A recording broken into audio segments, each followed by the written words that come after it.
here in the National League East. There we go. English, I struggled there. The second place team last year, the New York Mets, they did actually tie the Atlanta Braves. They just had the tiebreaker bad. So the Braves ended up winning, and we'll talk about the Braves on the next episode after our World Baseball Classic preview. So the New York Mets last year, they didn't Mets it up. That was a first until the postseason. They went 101 and 61, and they lost to the Padres in the wild card series. I think it was actually like finally a good Mets season. I definitely agree with that. I like the Mets season last year, and I really like their off season. So I think all signs point to an improvement. Yeah, I mean, this is like, I think every move that they made in the offseason just, I mean, I think they might be the best team in baseball. They have the ceiling of being the best team in baseball. I think we can all agree. They have a pretty low floor because they are the Mets. They do the thing.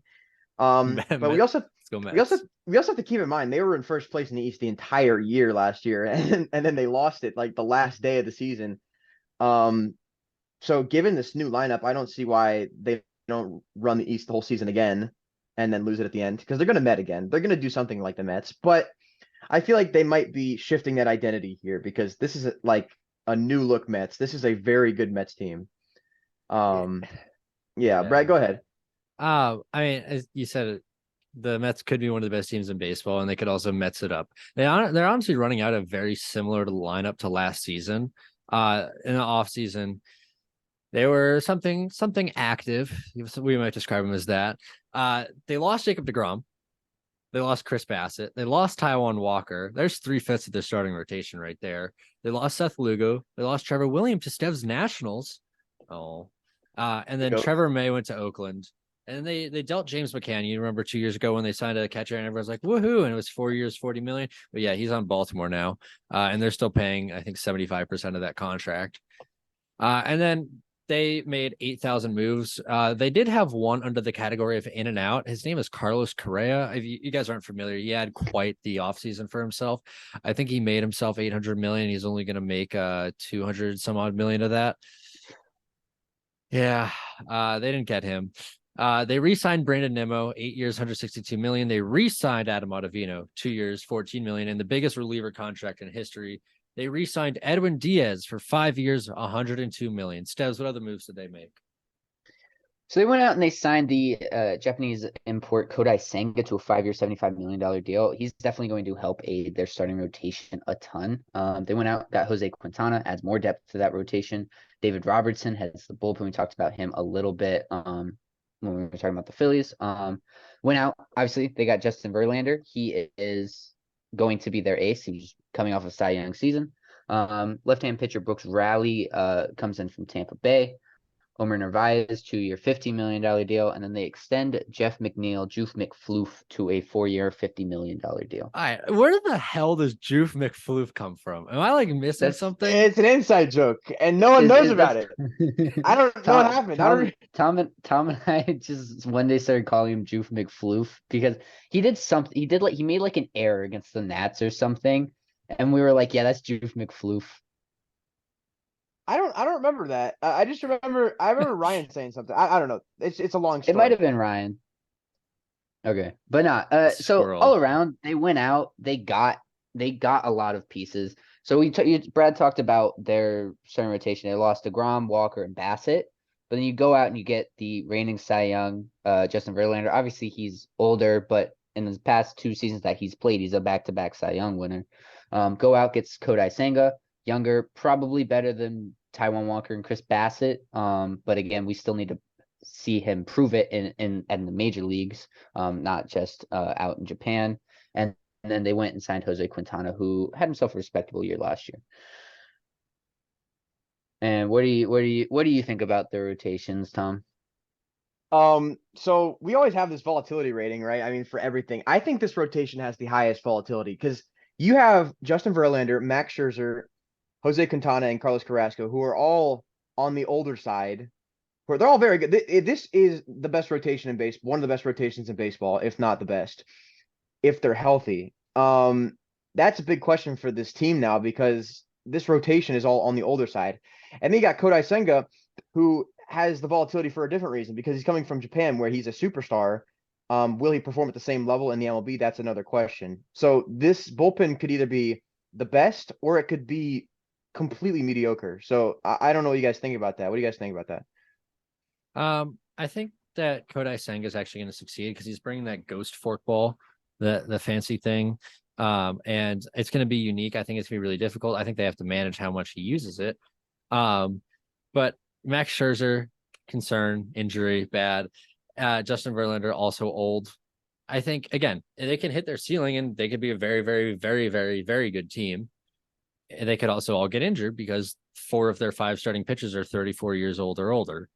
And Kodai Senga himself is 30. So I definitely think the Mets have a very, very small window to get this, get a championship. Like they have pretty much until Verlander's contract's up, in my opinion. With Steve Cohen as your owner, you have infinite time because you can just keep spending money. But I do agree. The starting rotation has a short window just because of their age. I think with that being said, though, I think their starting rotation is going to be fantastic. Justin Verlander reigning Cy Young. Max Scherzer was on that pace until he got injured. You know, these guys are going to be good if they're on the field. It's just a matter of whether they're on the field. But moving into their starting lineup, obviously you have the best leadoff hitter in all of baseball in Brandon Nimmo. And batting second, you got Starling Marte, another good contact bat. Number 3, arguably one of the best shortstops in baseball, Francisco Lindor. Batting fourth, you have Pete Alonso, one of the best RBI. One of the best RBI threats in all of baseball. Number 5, batting 5th, you have Jeff McNeil. I didn't want to say Juice McFloof. Sorry, Steph. Number 6, you have the greatest hitter in all of baseball, and Danny Burgers, Daniel Vogelback. Batting 7th, you got Mark Canha, who is Mark Canha, because he can. Canha. Oh my gosh, Brad loves Mark Canha. Underrated bat in the lineup. And then batting 8th, you got switch hitting Eduardo Escobar. And then the new catcher on their team is Omar Narvaez, batting 9th. Yes.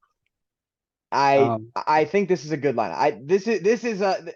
There's no one on this lineup that has to, prove it. They've all been. This is the exact same lineup as last year, besides Omar Narvaez. That's what I'm saying. There's no one on this lineup that has to who are you gonna pick as a breakout player in this team when everyone on this team has already broken out? They're all good. Like there's no weak spots on the lineup. I will say, their bench is a little bit lackluster. Thomas Nido, Darren Ruff, who was atrocious when he got traded because he left the Giants. There's a curse on him. Luis Guillorme, who I think is severely underrated. I think he will be good. And then there's obviously Tommy Pham, who is he likes slapping people in the face. To your Darren Ruff point, Tom, he played like 28 games with the Mets, so that's not really a good sample size compared to literally playing all of 2020 and 2021 it was 2021 and most of 2022 with the Giants. So I'm ready to make the take. Darren Ruff definitely could make could come back to form of what he was in San Francisco, but I honestly don't see it. But it is definitely not the worst bench we've ever seen, but it's not anything to write home about at any stretch of imagination. Yeah, I think that this line, like Brandon Nimmo, as Tom said, best leadoff hitter in baseball. He's going to give you a great at bat. He's going to walk and then sprint down to first base. Starling Marte, we need to see a bit of recovery. He just got injured at the end of last year. Lindor, just let him do his thing.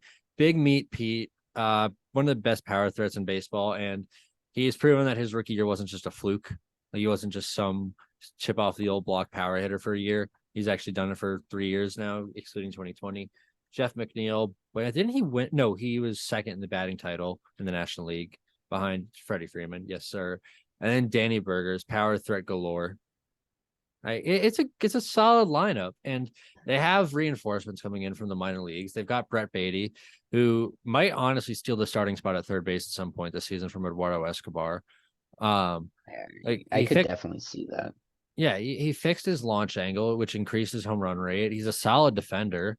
He just needs to work on getting the barrel to the ball a bit more, and I think he could take the spot. He's going to be. I would be shocked if he's not on the opening day roster. And then we got Franco Alvarez, who 60 future value player. That means he's going to be supposed to be good. He's supposed to be the catcher of the future for the Mets. He's probably going to start in AAA to get more consistent at bats and to work on his defense. Apparently, his batting practice is it's a show. So watch the show. But he's really bad at making contact because he puts all of him into the swing. So it's kind of an all or nothing. And I did like my own like projected slash line of what was described. And he's like a 230 batting average, 350 on base, 550 slug, with like 35 home runs and a 35% strikeout rate and below average defense. But he's got a good pop time. I think he has a lot of upside. I'm actually a little bit surprised that he didn't make that opening day roster. Not yet. I mean, they haven't announced it yet. There's still time. Yeah, I think he should make the opening day roster. He was not that good when he got called up, but that's a very small sample size. And as you mentioned, Brad, that's kind of what you're getting with him, a low contact guy with power. And Brett Baty, I mean, home run in his first at bat. I don't know if the Mets run on, bringing up young guys just because recently they've been signing, established players instead of letting the young guys come up. But I think you have to give these two guys a chance. They're going to be good. Yeah. I honestly wouldn't be surprised if they try and move them if somebody's available at the deadline or something. Be a risky move. Like I'd like to go back to their starting pitching for a moment. Like honestly, it's projected to be very, very good. Like Verlander's projected to have a 3.10 ERA over 179 innings. That's more innings than he threw last year. Scherzer's projected to throw 186, which would basically like if you get that, I can see the Mets winning the division. Just from those two. Absolutely, yeah. There is worry of once you get, say, one of those two gets hurt, who throws? Like who's pitching? They don't have much support in the minor leagues. Like I think they've got Sean Reed Foley, but I don't think that's who you want to come up and top pitching prospect is Blade Tidewell. I mean, they've got David Peterson, the lefty. They've got Tyler McGill, whatever he may be. We haven't seen Joey Lucchesi throw in forever. Like, those are all majorly competent guys, but I'm not sure that's who you want to throw out there. Maybe I would rather have David Peterson on the mound than Tyler McGill, in all honesty. Which brings me to their bullpen, which I feel like at least one, if not both of them, will take over Steven Nagosek and Eliezer Hernandez's spot. So I'm going to say McGill and the lefty in the bullpen. I just completely wiped on his name right before I said that. Sorry. David Peterson and Tyler McGill in the bullpen. And then obviously you got Edwin Diaz, you got Adam Ottavino, you got David Robertson, Brooks Raley. That's a really good, like high-end bullpen right there. I really like that. Drew Smith can be very good. He was a Tampa Bay Ray, so we're going to take that, of course. And John Curtis. It's a pretty solid, well-rounded team. Like I find it hard to find a hole. I think, as Tom mentioned, their volatility and starting pitching's the life or death of this team. Also, I think it's going to come down to that. Yeah, it's going to come down to the health. Because there's not much depth for starting pitching. I think relief is fine, and they actually rounded that out pretty nicely in the offseason. But I think what the Mets are solely relying on right now is their starting pitching. Like I think I'm going to predict them based on a full season from these starting pitchers. And I feel like if you don't have the starting pitchers, they're not going to even be in that conversation for winning the division. You also have to take into account that Edwin Diaz is probably not going to have as good of a season as he did last year. He's kind of that up and down year by year type of player. So you also have to take that into account when you're thinking about like this bullpen and stuff like that. Yeah, I think that, but like, I feel like there was something different about him last year. Like it wasn't just like he was insane. Like him in 2020 also had a ridiculously high strikeout rate, but like he did it without walking as many people. And that's a big difference maker in my eyes. Yeah. I mean, if you put side by side to I think his 2018 season was his best season, right? Other best season. Yeah. I mean, it's almost identical, if not better than his 2018 season. So something has clicked for him. I think it's hard to get consistency from relief pitchers, but I think starting now, he seems to have figured something out, and we haven't seen his percentiles this high in his entire career. So I think something is working, and I think this is going to continue next year. Not maybe at the same level, but if he can get even 75, 80% of what he's got last year, he's going to be still the best. Agreed. Think now it's time to get into our predictions. So I'll start off. Standings, I have them going first in the East. Surprisingly, honestly, in my opinion, I was kind of surprised by it, but because the whole offseason I was talking about how I like the Braves better, but I have them going 102 and 60, one game better than they were last year. MVP, honestly, I had a hard time picking one, but I went with Francisco Lindor. He's only really gotten better in New York. He was kind of shaky in his first season. He was a lot better last season, and I can see him continuing that improvement into the next season. Cy Young, I gave it to Justin Verlander. I wanted to give it to Max Scherzer, but Justin Verlander was a Cy Young last year. He's kind of the end all be all as far as their ace. It is 1A, 1B, but he is 1A. Breakout, I went with Kodai Senga because he is he's a rookie, but he kind of has to have a quote unquote breakout season in order especially if the 1 and 2 go down, which that is my most important is Justin Verlander and Max Scherzer's health. Stevs, you pretty much said everything I was going to say. I have them a little bit worse than last year at 98 and 64. Again, volatility. And I just don't think Jose Quintana is as good as a Taijuan Walker or a Chris Bassett. Like, I think there's a bit of a drop off there. I think Verlander and Scherzer, obviously, they're very, very good, but very, very old for baseball terms. For MVP, I had Pete Alonso. I think he probably was their MVP last year. And I think just the biggest thump in almost the entire league. Like he's just a home run. And he actually showed last year that he could hit for more than just home runs. And if he continues that, I think that's great value. I think there's also going to be the bit of incentive. He's playing for an extension, playing for that Steve Cohen cash. For Cy Young, I have Justin Verlander. I mean, it's hard to argue or not. It was either him or Kodai Senga for me, in all honesty, just because Max Scherzer, I'm worried about the oblique. Like, it flared up multiple times, and he really just hasn't been consistently healthy since the Dodgers put him in Game 5. And then for breakout, Kodai Senga. All honesty, I believe in Kodai Senga. I believe in the Ghost Fork. And then I'm also most important is Verlander Scherzer health. You're going to make my pick seem so boring. I had the exact same things. Okay, well, I had the projected record very, very high. 103 and 59. I think higher than Brad at least. It was higher than both of us. Did I say mine? Yeah, you did. Yeah, you did. Okay. You had them going 98. Team MVP, Pete Alonso. He's going to be the guy who produces the most runs on this team. For most important players, I just listed the old men. Pretty much that starting rotation, mainly being Justin Verlander and Max Scherzer. For the Cy Young, I put Justin Verlander. He has been getting better every single season. I mean, we haven't seen a bad. Justin Verlander has been in Cy Young form since like 2017. I think since he got moved to the Astros, he has been in Cy Young form and he has never faltered, even after surgery. And then for breakout, there's no one else you can pick but Kodai Senga because there's no one else to break out on this team. I mean, you can maybe argue Francisco Alvarez or Brett Baty, but I think it has to be Kodai Senga. Agreed. I mean, we're pretty consensus on this, in all honesty. The old man, the Cy Young, the breakout. The only thing we had different was an MVP. We talked about this volatility of their pitching rotation. How much does that translate into their actual record? I think that is a direct correlation, especially, I mean, you also have to take into account their injury history with like in their actual lineup itself. Like, they got Starling Marte, he was hurt towards the end of last year. Daniel Vogelbach is a power threat, but doesn't really do anything past that. Eduardo Escobar has kind of fallen off a cliff. No, he hasn't. He's not good. Yes, he is. He's pretty good. He's like the 12th best. I am an Eduardo Escobar hater. I think Brett Baty will take over that position.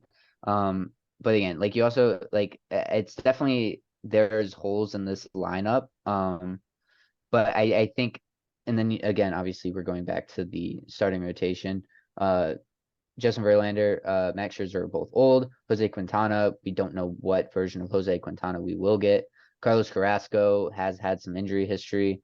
And then Kodai Senga, we don't know what he's going to be in the MLB. So it's definitely a high volatility. It's a high, we said it. It's a high floor, low ceiling. I mean, you talk about the Mets, and the whole thing about the Mets is that they do the Mets. They choke. That's the volatility rating in itself.